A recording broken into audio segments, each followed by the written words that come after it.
Bonsoir à toutes et à tous et bienvenue dans cette édition du journal à la une de l'actualité. Lancement officiel ce jour à l'hôtel Radisson Blu des Journées du Chargeur, deuxième édition sous le thème Port, Corridor, Interland, optimisation des opérations pour une logistique durable et résiliente. Dans ce journal, nous parlerons de la Journée internationale de la biodiversité qui est célébrée chaque 22 mai.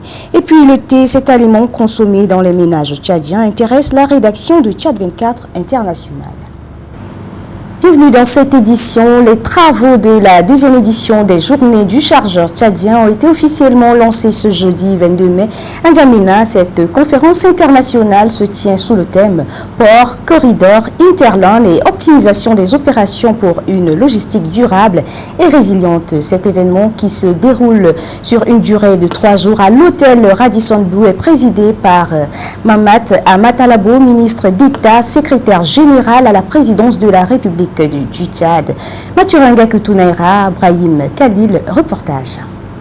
La première édition en 2024 avait rencontré un vif succès, établissant ainsi les bases pour cette deuxième édition. Elle relance les débats autour de la coordination des objectifs communs. Dans son discours d'ouverture, Hamid Djoumino Djouma, directeur général du Conseil des chargeurs tchadiens, institution organisatrice de cet événement, a chaleureusement accueilli les participants venant de plusieurs pays africains. Le secrétaire général de l'Union des conseils des chargeurs africains, Baka Koufou Abdourahman, a exprimé sa gratitude envers l'organisation hôte et a encouragé les participants à consacrer une attention soutenue et sérieuse à l'étude des défis communs auxquels ils sont confrontés. La ministre des Transports, Fatma Goukouni Ouedei, a souligné que la journée du chargeur tchadien joue désormais un rôle essentiel dans la diplomatie sous-régionale.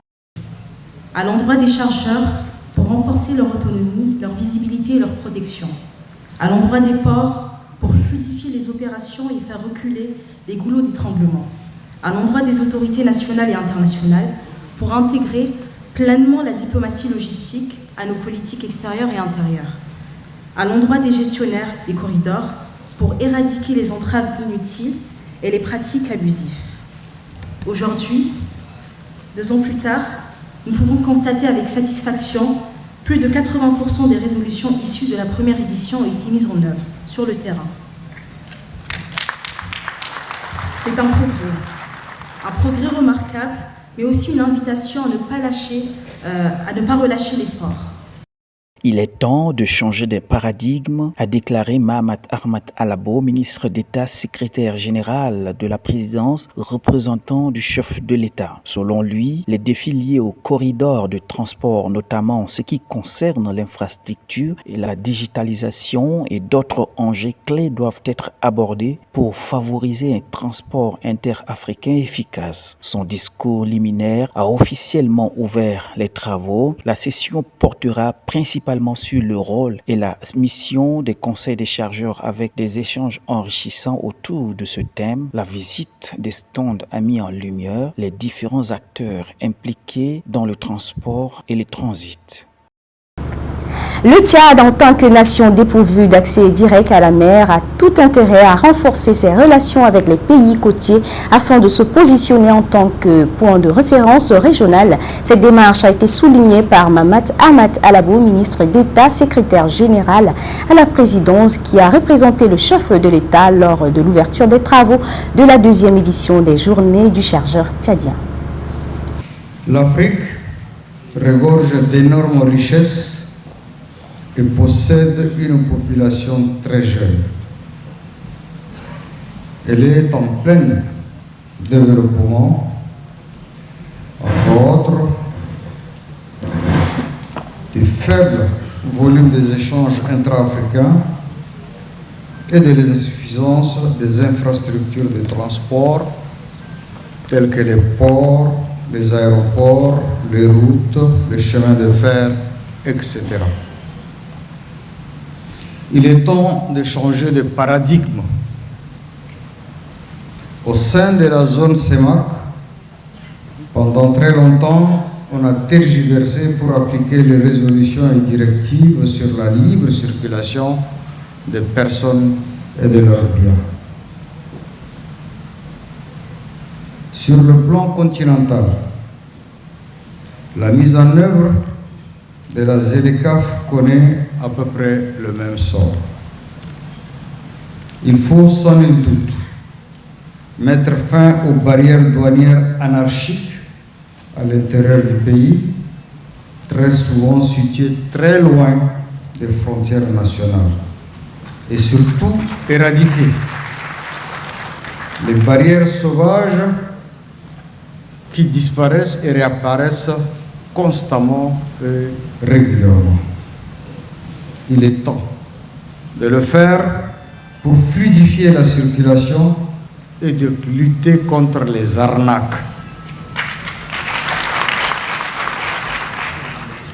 Le Tchad, pays doublement enclavé, il est d'abord par la prolifération des conflits chez ses voisins, puis par son territoire vaste, le 5e en Afrique. Le double désenclavement est une question vitale pour le Tchad.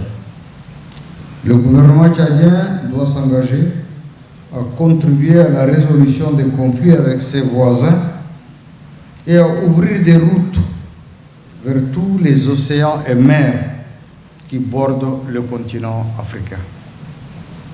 Mesdames et messieurs, distingués invités, le thème de cette conférence est en parfaite harmonie avec la vision du gouvernement tchadien. Le monde célèbre ce 22 mai la journée internationale de la biodiversité sous le thème « Ouvrir les yeux pour préserver la biodiversité », une thématique évocatrice qui sonne comme un appel à la prise de conscience collective face à la dégradation accélérée des écosystèmes et à la disparition des espèces. Le Tchad, un pays sahélien particulièrement exposé au changement climatique et à la désertification, cette journée revêt d'une importance capitale. Tangassou Hamta nous éclaire sur cette journée dans ce reportage. Le Tchad est l'un des pays d'Afrique centrale doté d'une biodiversité remarquable.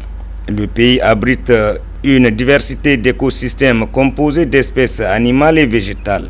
Certaines sont endémiques, d'autres menacées d'extinction par la déforestation, la surexploitation des ressources, le braconnage et les effets du réchauffement climatique.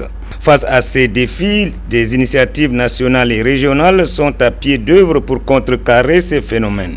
C'est le cas de l'Agence nationale de la Grande Muraille Verte, AGMV, qui, depuis sa création, coordonne le segment tchadien du vaste projet panafricain de la Grande Muraille Verte destiné à freiner l'avancée du désert et fertiliser les terres dégradées. En cette journée mondiale, les autorités tchadiennes et les organisations environnementales, à l'instar d'autres pays, multiplient des appels à l'endroit des populations, les invitant à adopter des comportements éco-responsables. Mbaye Naissem Nadji Tambaye, responsable du système d'information graphique SIC de la Grande Muraille Verte du Tchad, insiste sur cette initiative. Notre rôle, c'est de restaurer les écosystèmes, que ce soit terrestre, aquatique et aussi aérien.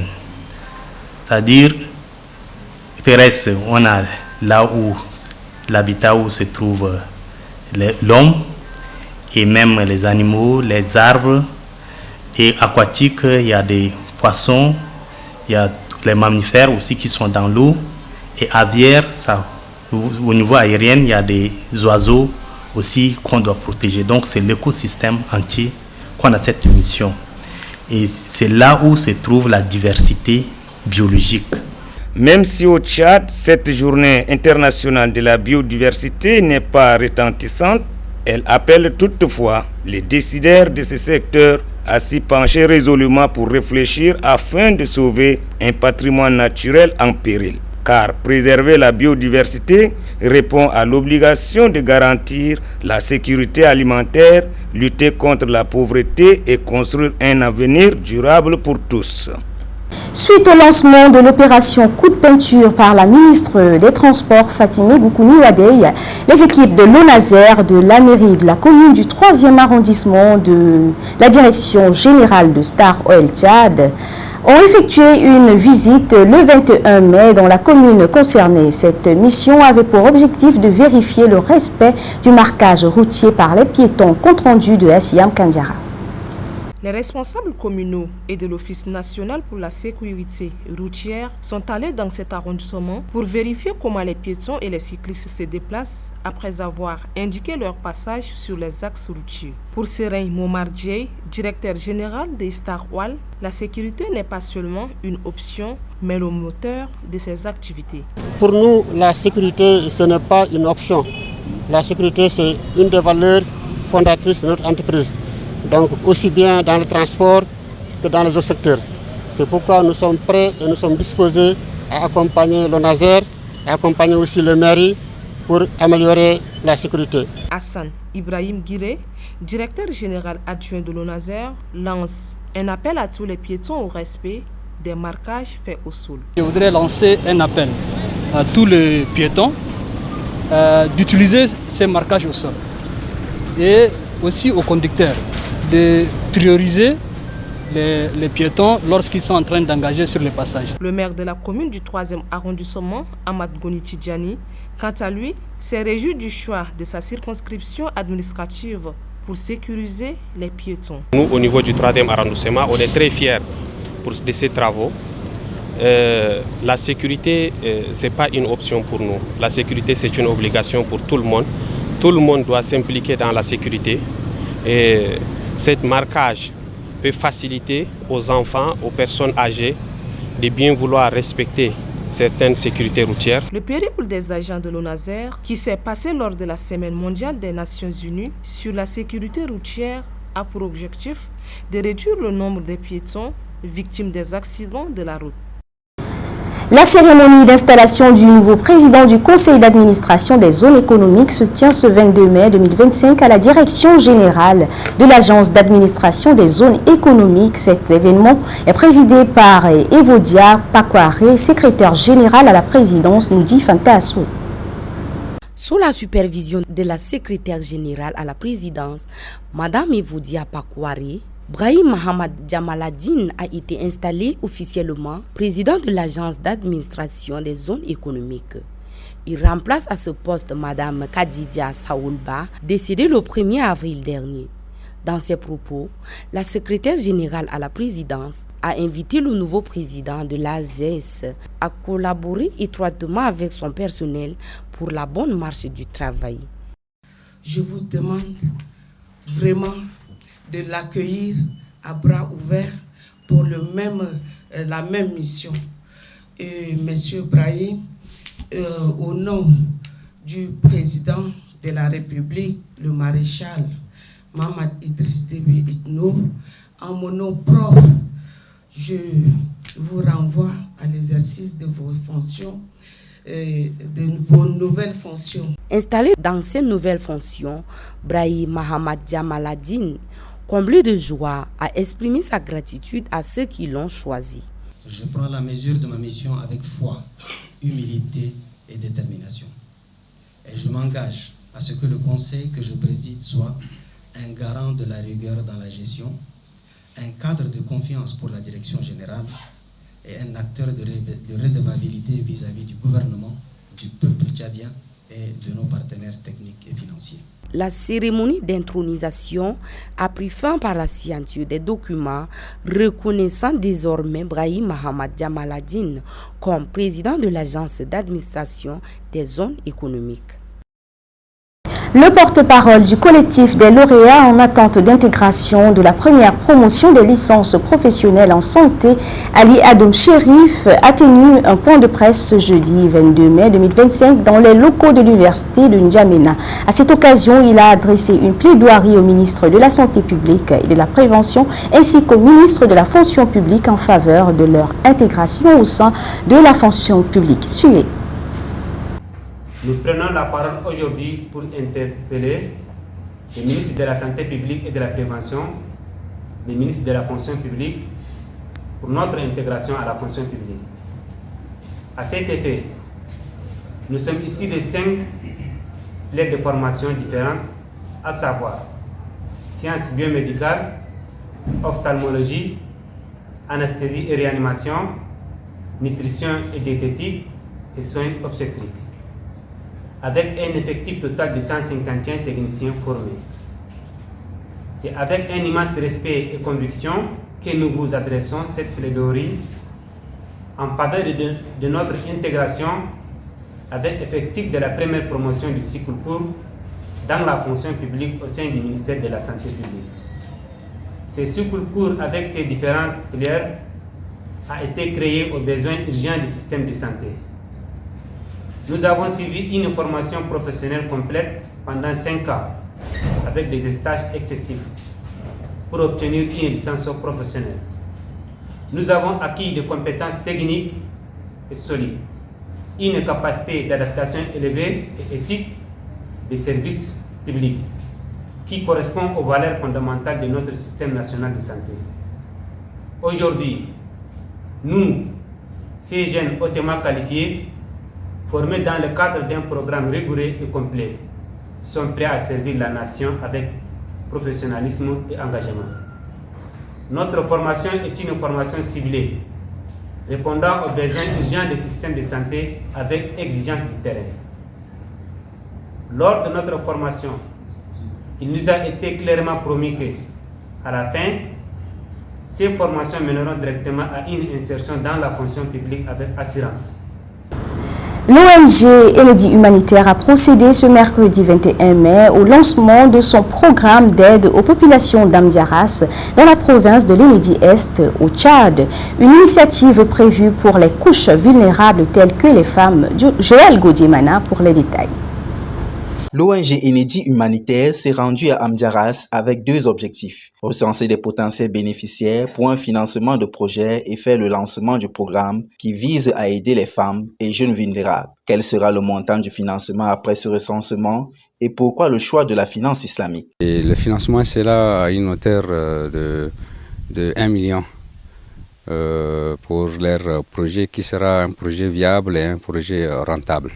En fait, on a choisi le financement islamique parce que c'est un financement qui a été mis en place par le projet Promifit 2, financé par la BIT, la Banque islamique de développement. Parce que dans ce système de financement, il n'y aura pas des intérêts sur les emprunts et les prêts. Ce financement n'est pas fait exclusivement aux personnes musulmanes ou à la communauté musulmane. Toute personne peut acquérir ce financement. Il faut préciser que la finance islamique n'octroie pas seulement des financements aux musulmans, mais à toutes les couches vulnérables sans distinction de religion. Ce 21 mai, 5 groupements de femmes ont bénéficié des dons. Il s'agit des semences, de cultures maraîchères, des kits techniques comme brouettes, arrosoirs, houes et bien d'autres outils de travail. Pourquoi le choix des femmes au lancement? Aujourd'hui, on a choisi les femmes, 5 groupements pour les femmes. On a choisi plus exclusivement pour les femmes vulnérables. Parce que les femmes, c'est nos mamans, elles sont victimes de l'éducation, de l'inégalité. Et dans ce sens qu'on a choisi les femmes pour donner les premières phases de notre aide. Et plus particulièrement pour les femmes qui font dans les commerces, dans les cultures maraîchères. On a choisi 5 groupements qui sont des groupements de Moukaï 1 et de Moukaï 2 et de Bordaba et de Kour et entre autres. Après cette phase de recensement, l'ONG Enedi Humanitaire reviendra dans la localité d'Amdiaras pour la formation, le financement des femmes et jeunes porteurs de projets. Pour y avoir accès, une seule chose, carte nationale d'identité, projet détaillé et attestation de résidence. Et pour cela, ils doivent être formés. La ville de Amdiaras est connue pour la culture maraîchère, notamment le haricot, le gombo, pastèque et tomates. Ces dons sont une manne bien tombée pour les bénéficiaires. Ce n'est pas la première fois que l'ONG nous aide. Elle a construit une école ici pour l'éducation de nos enfants. Cette initiative est un encouragement pour nous et les autres. Ici, nous avons de vastes étendues cultivables et bien d'autres ne sont pas cultivées, car pas de moyens. Vous-même, vous voyez, c'est concrètement visible. Ce n'est pas du mensonge, c'est réel sur ce terrain. On vous remercie. Vous avez beaucoup fait pour nous. Pour rendre cette cérémonie crédible, le lancement a connu la présence des autorités administratives et traditionnelles, notamment le secrétaire général de la province, le sultan, le préfet et bien d'autres. Ils ont tous salué l'initiative et conseillé la création d'un point focal avec un responsable de l'ONG dans la localité. Tout est bien qui finit bien. Il s'est tenu à Bongor, chef-lieu de la province du Mayo-Kébi-Est, un atelier d'auto-évaluation des engagements du mini-forum d'éradication du ver de Guinée. Cet atelier était présidé par le délégué général du gouvernement auprès de la province du Mayo-Kébi-Est, Abdelkerim Seyd Bouch. La correspondance de Gapili Bless et d'Abakar Dimé. Depuis 1991, le Tchad, à l'instar des autres pays touchés par la maladie de ver de Guinée, s'est engagé afin de mettre hors d'état de nuire cette maladie. Le programme d'éradication de ver de Guinée fait toujours chemin avec l'engagement des plus hautes autorités jusqu'à la base. Cet atelier est une réponse. Le maire adjoint de la commune de Bongor, Hinimdou Bagaou, dit accueillir ses hôtes avec joie. La coordinatrice adjointe du programme national d'éradication de ver de Guinée, Zuleka Didi, faisant l'historique, rappelle l'objectif de cet atelier. Cet atelier est une opportunité pour mesurer la performance de l'implication des autorités du Mayo-Kébi-Est dans la lutte contre la maladie de ver de Guinée et de renforcer les plans d'action 2025. Permettez-moi de plus de vous situer sur le stade actuel de la lutte contre la maladie de ver de Guinée dans la province de Mayo-Kébi-Est. On continue à notifier des infections et des cas, alors que l'arrêt de la transmission de la maladie de ver de Guinée est fixé à 2026 et son éradication totale à 2030 selon la feuille de route de l'OMS. Évaluer les engagements des différentes corporations est une évidence. Le délégué général du gouvernement près de la province du Mayo-Kébi-Est, Abdelkerim Seyd Bouch, a invité les participants à une disponibilité totale. En effet, dans son élan de lutte contre la maladie de ver de Guinée au Tchad, le ministère de la Santé publique et de la Prévention avait organisé le 23 février 2024 un forum réunissant les gouverneurs de provinces endémiques, avec notamment la province du Mayo-Kébi-Est, à l'issue duquel les participants ont affirmé leurs engagements à s'impliquer davantage dans la mise en œuvre efficace des interventions visant à rompre la chaîne de transmission. Je vous invite donc à donner le meilleur de vous-même pour évaluer minutieusement le niveau de réalisation des engagements pris lors du forum pour nous permettre d'aller de l'avant avec une synergie renouvelée pour l'éradication de la maladie du ver de Guinée. L'auto-évaluation des engagements du mini-forum de l'année 2024 a permis de sortir un plan d'action de l'an 2025 avec des périodes bien structurées. Des motions, des remerciements et des recommandations sont dressées. Clôturant ainsi cette assise, le délégué général du gouvernement près de la province du Mayo-Kébi-Est, Abdelkerim Seyd Bouch, a témoigné de la qualité du plan d'action. C'est un travail plein d'engagement. Il a interpellé toutes les parties prenantes à doubler les efforts pour éradiquer la maladie de ver de Guinée d'ici 2030. Le thé préparé pour être dégusté avec modération ou de manière conviviale en famille, entre amis, lors des moments de deuil ou pour accueillir des visiteurs est perçu comme un aliment nutritif, bien qu'il puisse avoir des effets néfastes sur l'organisme. Pour de nombreux enfants et des personnes âgées, il est savoureux. Je vous invite à suivre ce reportage d'Hassan Issaka sur le thé devenu au fil des ans une tradition au Tchad. Appelé en arabe local chai, le thé est pris par toutes les catégories sociales. Hommes, femmes, jeunes et vieux se livrent à sa consommation en raison de sa saveur sucrée. À force de prendre à tout instant, certains en sont progressivement devenus esclaves. Ces consommateurs ne se démarquent pas de ceux qui considèrent le thé comme nourriture qui peut assouvir la faim. Ils se sentent jamais à l'aise et ne peuvent mouvoir quand il ne s'en est pas encore alimenté. Le thé, si je ne trouve pas, je ne suis pas à l'aise. Par exemple, du matin jusqu'au midi, si je ne trouve pas, le mot de tête ne me laisse pas le temps. Donc, quand je prends, ça me donne la force de travailler, avec force aussi. Donc, je trouve que la consommation du thé chez moi, c'est important et c'est nécessaire même. Dans beaucoup de familles ici à N'Djamena, le thé après de l'eau est l'aliment avec lequel on accueille les visiteurs. Pour cette mère de famille, le thé n'honore pas seulement les étrangers, il s'est inscrit dans les habitudes pour accompagner le repas. Le thé, c'est un truc très important, c'est comme si c'est notre culture africaine. Donc si par exemple, si quelqu'un vient chez toi, tu ne lui donnes pas du thé, c'est que tu ne l'as pas accueilli, quoi. Donc c'est comme ça, le thé c'est très important dans notre culture tchadienne. Les profanes en matière sanitaire et nutritionnelle le chouchoient d'être à l'origine d'une multitude de malaises alors que les abusés en exagèrent toujours sa consommation, ignorant les dangers à long terme qu'ils peuvent en attraper. Mesdames et messieurs, c'est tout pour cette édition. Merci à vous de l'avoir suivi. Très bonne suite des programmes sur Tchad 24 International.